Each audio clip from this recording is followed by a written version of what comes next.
আসসালামু আলাইকুম রহমতুল্লাহ। সামনে আসছে জিলহজ মাস। জিলহজের প্রথম 10 দিন অত্যন্ত ফজিলতপূর্ণ। এই দিনগুলোতে করা নেক আমল আল্লাহর কাছে সবচেয়ে বেশি প্রিয়। তাই আসুন আমরা আগে থেকে কিছু আমল ঠিক করে নিই, যেন এই দিনগুলো উদ্দেশ্যহীনভাবে চলে না যায়।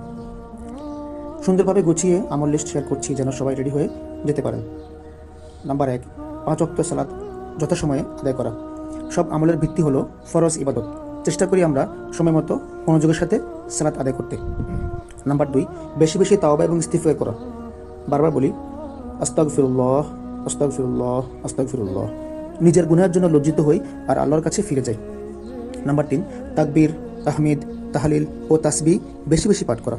এই দিনগুলোতে বেশি বেশি পড়ি আল্লাহু আকবার, আলহামদুলিল্লাহ, লা ইলাহা ইল্লাল্লাহ, সুবহানাল্লাহ। নাম্বার 4, কোরআন তিলাওয়াত করা। প্রতিদিন নির্দিষ্ট পরিমাণ কোরআন পড়ার লক্ষ্য ঠিক করি। অল্প হলেও নিয়মিত পড়ি। এখন থেকেই পড়া শুরু করুন। জিলহজের 10 দিনের মধ্যে একটা কোরআন খতিমা কমপ্লিট করতে পারেন। নাম্বার 5, ফরজ নামাজের যত্ন নেওয়ার পরে নফল নামাজের প্রতি যত্নবান হওয়া, বিশেষ করে তাহাজ্জুদ এবং সালাতুদ দুহা। নাম্বার 6, রোজা রাখা। সম্ভব হলে জিলহজের প্রথম 9 দিন রোজা রাখি। স্পেশালভাবে আরাফাত দিনের রোজা অনেক ফজিলতপূর্ণ তাদের জন্য যারা হজে নেই। ওই দিনের রোজার মাধ্যমে আগের এবং পরের 2 বছরের গুনাহ মাফ হয়। সুবহানাল্লাহ। নাম্বার 7, বেশি বেশি করে দোয়া করা। নিজের জন্য, পরিবারের জন্য, উম্মাহর জন্য, দুনিয়া এবং আখিরাতের জন্য, সবার কল্যাণের জন্য আন্তরিকভাবে দোয়া করি। নাম্বার 8, জিকিরে জিহ্বা সজীব রাখা। কাজ করতে করতে, হাঁটতে হাঁটতে কিংবা রান্না করতে করতে ফাঁকে ফাঁকে জিকির করি। ছোট ছোট জিকিরও অনেক ভারী হয়ে যায় মিজানের পাল্লায়। নাম্বার 9, সদকা করা। সামর্থ্য অনুযায়ী দান করি। অল্প হলেও আন্তরিকতা নিয়ে দান করি। নাম্বার 10, কোরবানির নিয়ত থাকলে চুল নখ না কাটা। কোরবানি দেওয়ার নিয়ত করেছেন তিনি জিলহজের চাঁদ ওঠার পর থেকে কোরবানি দেওয়া পর্যন্ত চুল নখ না কাটার জন্য চেষ্টা করবেন।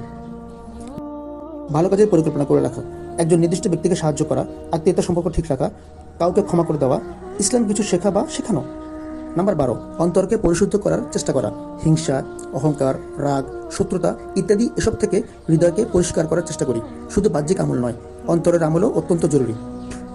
কুরবানির এই মহান দিনগুলোকে কেবল পশুর কোরবানিতে সীমাবদ্ধ না রাখি, বরং নিজেদের গুনাহ, নফসের খেয়াল, অহংকার, রাগ, খারাপ ভাষা এসবকেও কোরবানি করার চেষ্টা করি। এ সময় সেলফ পিউরিফিকেশন বা আত্মশুদ্ধির আমলও অত্যন্ত জরুরি। নিজের রাগ নিয়ন্ত্রণ করা, মানুষের সাথে ভালো আচরণ করা, অন্যের হক সম্পর্কে সচেতন হওয়া, কাউকে কষ্ট দিয়ে থাকলে সংশোধন করা, অন্তরকে নরম করা। এই 10 দিন যেন আমাদের ভেতরের মানুষটাকেও বদলে দেয়। 13, পরিবারের মাঝেও নিজ ঘরে ইবাদতের পরিবেশ তৈরি করা। আমাদের মা বাবা, সন্তান, ভাই বোনদের, স্বামী স্ত্রীরা সবাইকে উৎসাহ দিই যেন ঘরেও জিলহজের সৌন্দর্য ফিল করা যায়। নাম্বার 14, হজের মৌসুমকে অন্তরে জীবন্ত রাখা। যারা হজ করতে যাচ্ছেন তারা তো আল্লাহর ঘরের মেহমান হয়ে হজ করতে যাচ্ছেন, আর যারা হজ করতে যাচ্ছেন না তারাও যেন এই দিনগুলোতে এমন মানসিকতা রাখি আমরাও আল্লাহর জন্যই সাড়া দিচ্ছি। আমরাও ইবাদতে, জিকিরে, তাওবায়, দোয়ায় নিজেদের হাজির করছি। এই কথার সাথে মিলিয়ে আমরা বলি লাব্বাইক আল্লাহুম্মা লাব্বাইক, অর্থাৎ হে আল্লাহ, আমি উপস্থিত, আমি সাড়া দিচ্ছি। হয়তো শারীরিকভাবে হজে যাওয়া সম্ভব হয়নি, কিন্তু অন্তর যেন আল্লাহর দরবারে হাজির হয়। নাম্বার 15, আরাফার দিনটিকে স্পেশালভাবে গুরুত্ব দেওয়া। এই দিনে বেশি বেশি দোয়া, জিকির, তাওবা, কোরআন তেলাওয়াত ও রোজার প্রতি গুরুত্ব দিই। নাম্বার 16, ঈদের দিন আল্লাহর শুকর আদায় করা।